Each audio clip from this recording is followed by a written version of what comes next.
Hola amigas, amigos. Hello. Hope you're all doing well despite the very weird situation we all are in, as this is a very weird time for humanity. Let's get to some light stuff. Food. Today I'm not going to do a full cooking video, but I've kept it for a few days and decided I like it so much and decided it does have an ingredient that I'm really in love with. Well, I've been in love with this ingredient since I was probably 5. So I want to introduce this dish to you. So, what is this dish? It's a soup. It's called Now, according to my mum yet again, I haven't, gone with the completely correct recipe because I've added garlic, which she says is not necessary, and I didn't put in the holy basil or another form of basil, which I'm sure would make this soup pretty pimped. But let me tell you more about the The is a soup. It can have more meat than vegetables, or it can have more vegetables than meat, depending on what you want. It's very versatile, and it's from the northeastern part of Thailand, Isaan.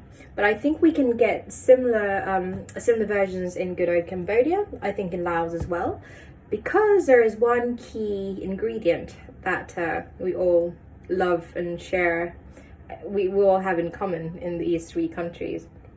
I don't think Burma has it, but anyway, so this soup is basically like a nice mix of vegetables again. You can have your standard set of vegetables.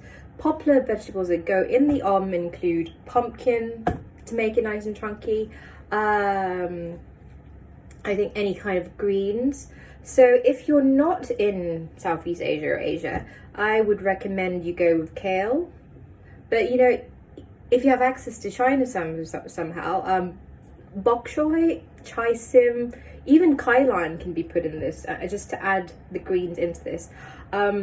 My version today, I've added my favorite veggies for this soup. I love okra, so I've put lots of okras in.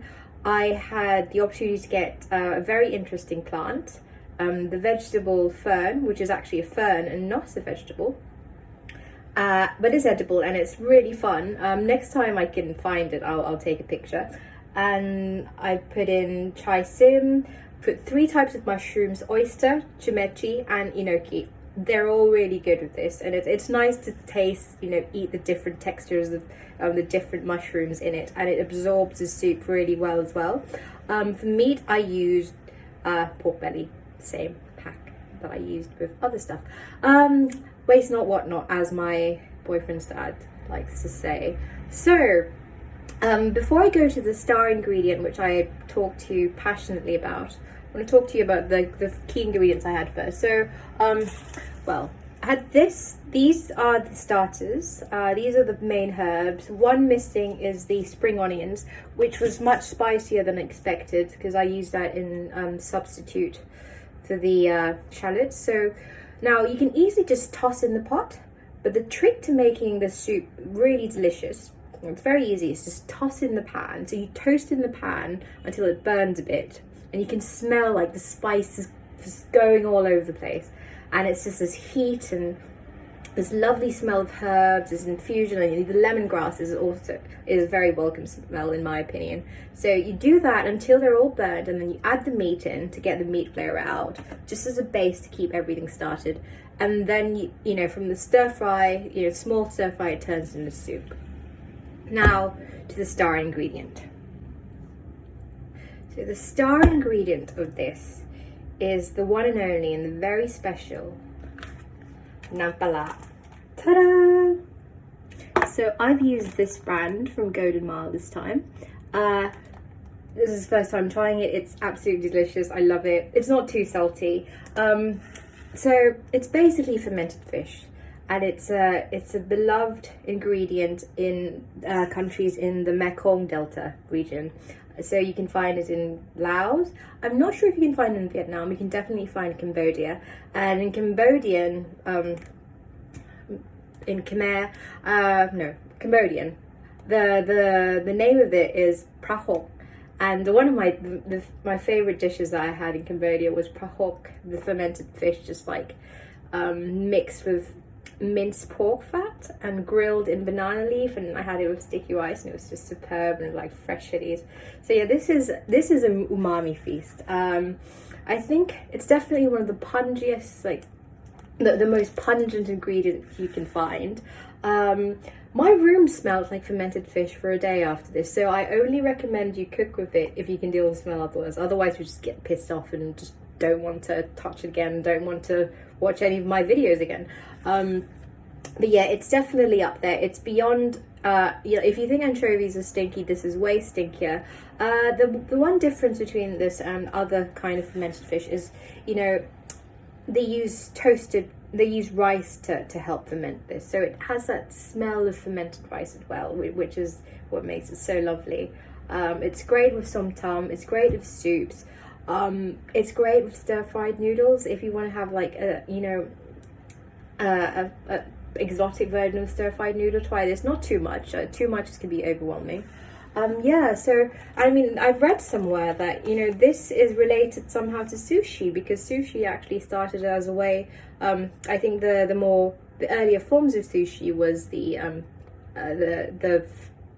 pickled saba, the saba on rice, which is a pickled version of it. So so it was actually a way to preserve fish. So first they used rice to preserve it, and then they decided the fish was edible and the rice was edible, and then they made it into sushi. And some people say that sushi started from Southeast Asia, but this is not a history channel, so don't take my word on it. Okay, so yeah, so try to cook this. Now, this soup, why is it so good? So I know people know the tom yum very well. Green curry and tom yum, that's the two most famous soups from Thailand.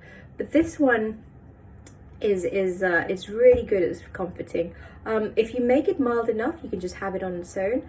And the reason I wanted to recommend this is because, like, I mean, vegetables, you think of stir fry, you don't think of soup that often, like this minestrone. So I just wanted to introduce this alternative soup, and it's perfect for because sometimes when it's winter, or when it's still a cold spring, or when it's a chilly autumn, or when it's that time of the month for the ladies out there, you feel like something nice and homey, and I think this is a perfect dish. And if you're not doing low carb, just putting in some rice is really nice as well. Well, eating it with rice is really nice. So yeah, meats. What meats would you use? Pork. Some people like the pork bone. Fish, grilled fish can work well as well. Chicken, I think I actually really like chicken in this. Beef is okay. Beef I think is unnecessarily pungent. I think I'd let the herbs and the fermented fish and the veggies take the show, take the spotlight in this one. Okay, so yes, I hope you get a chance to try this if you have a good extractor fan. Otherwise it's really stinky. My room, my laptop, my bed sheets, my books were smelling like it, but I've opened the window for 2 days in a row now, and it's all better.